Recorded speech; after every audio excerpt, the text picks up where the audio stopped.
Hello and welcome again to Cooking with Miss Rice. I'm sure some of you are looking at this strange brown mixture and going, what in the world is that? Well, today, folks, we are going to be making some very tasty homemade white rolls. Now, one of the first things you have to do with this roll is you do have to do what's called proofing the yeast. What that means is you're going to put the 2 tablespoons of sugar, the 1 packet of yeast or 1 tablespoon of yeast, and 1 1/2 cups of water into a container just like this, all together. You're going to let them sit for about 5 minutes. Now the water needs to be warm, about 100 degrees. Now I'm going to add 2 tablespoons of butter, and I'm going to start adding in my flour. Now today I'm just using regular white flour. For a slightly crispier crust, you may wish to use baking flour. So first, here is cup 1, and then cup 2. Now, this will have 4 cups of flour in all every time I have made it, which I've made this recipe what has to be a dozen times by now. 2 cups is, you will need all 4 cups of flour. That's just a given, you can't avoid it. So let me go ahead and get this started. Now, I'm using an interesting attachment today called a dough hook or a bread hook, and it is part of my KitchenAid mixer. You can use pretty much any of your hands or a spoon, but what can I say? I love my KitchenAid. Let's get this mixed up a little bit more. Now that is starting to get on there very nicely. So I am now going to add in the next cup of flour.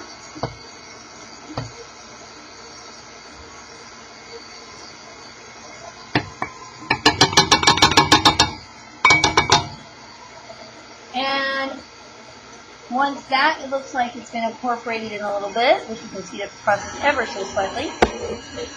Get some of that flour that fell on top of the hook as well. There we go. Centrifugal force in motion, folks. So this is very nicely taking that 2 tablespoons of butter, slowly working it in, and starting to get the other flour.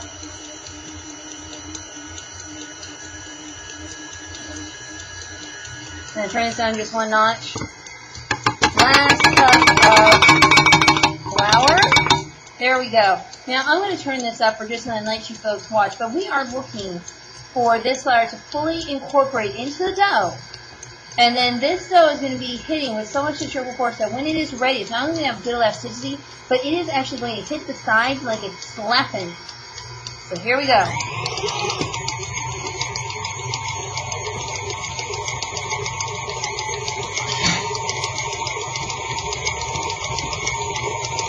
Okay, it's getting there, folks.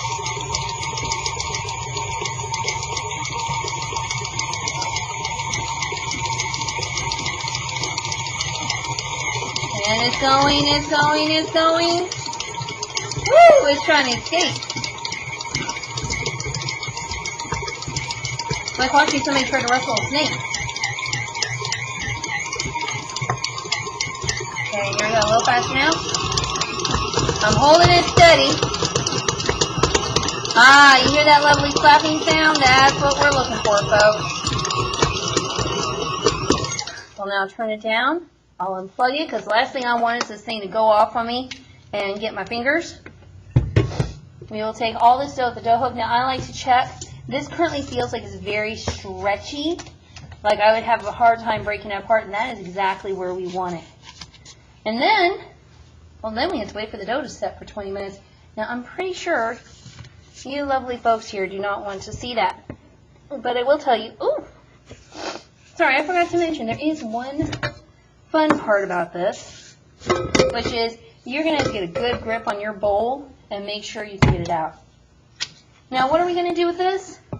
Well, at the moment, this thing is going to go off to the fridge because I'm using it tomorrow. And what am I going to get out? While I'm at the fridge, I will get out the dough I pre-prepared for you.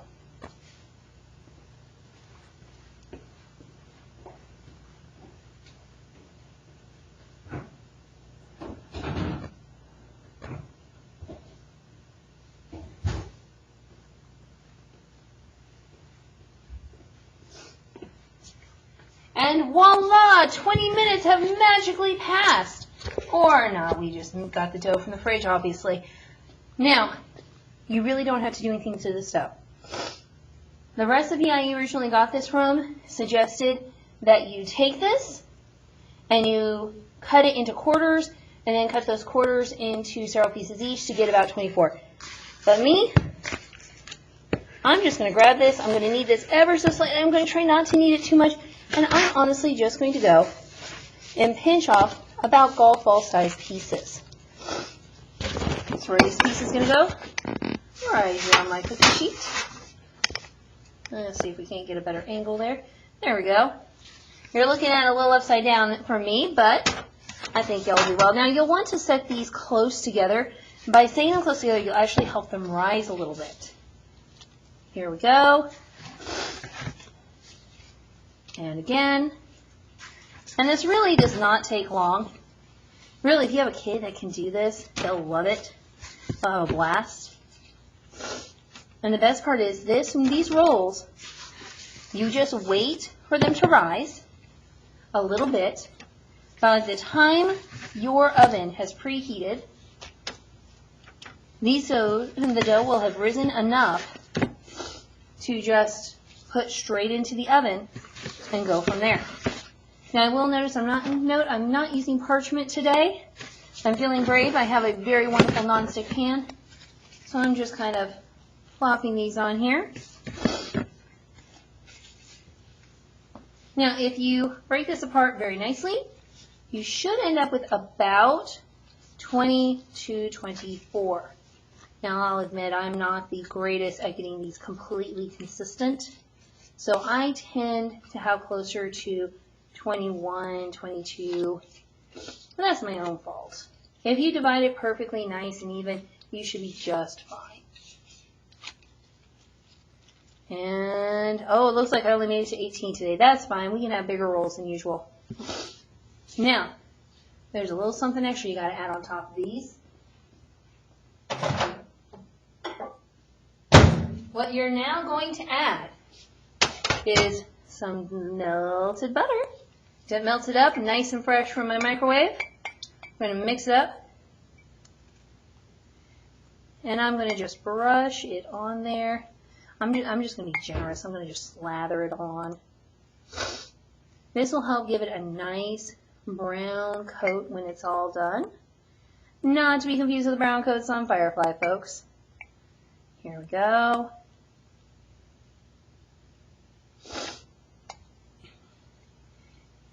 And you know what? I'm going to just put a little bit more on because I want these feeling really good and buttery. There we go. All right, that used up all my butter. Now I'm going to sprinkle a pinch of kosher salt on these. And what I find is that this helps a little bit with the flavor. These are not very salty, as these do use 1 teaspoon of salt to go and keep it from over rising. And then you're just going to slide these in. And they're going to bake for about 13 minutes. Again, you cry, but Miss Rice, we want to see the rolls now. Well, ask and you shall receive, my friends. Through the power of planning ahead, here are some delicious rolls, and this is what they'll look like. Slight brown, a little bit of salt on top, absolutely delicious. I promise you, if they last more than 2 days, you must be hiding them from folks.